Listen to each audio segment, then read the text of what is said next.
listen up. Now in the place where he was crucified, there was a garden.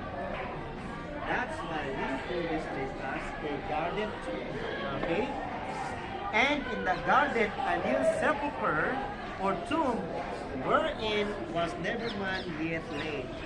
There laid Jesus, therefore, because of the Jews' circumcision day, for the sepulchre was nigh unto. Kasama na, hindi na po pwedeng dalhin pa kung saan lugar, lawal at malayo, kasi abutan ng Sabat. Alam niyo naman ng mga Jew, kapag may ginagawa ka pa na Sabat na, babatusin lang kang sa ikay mamatay.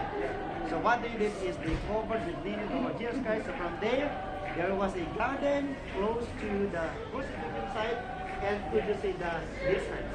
So and it was the tomb sa likod natin. Ayan mga kapatid. Now, babang na tayo dyan habang walang ibang tao para masulo natin yung picture. Okay? So,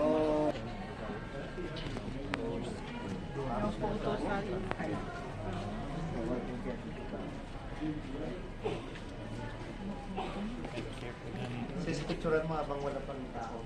Sis, huwag ka mo na pumasok. Make sure you use the hand railing. These rocks can be slippery.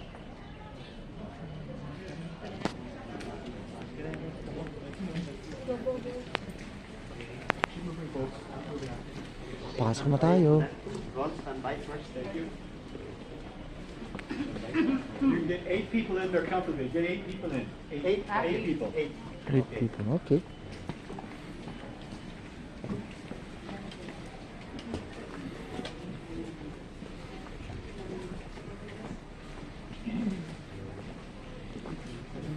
Pasok na po tayo sa garden po.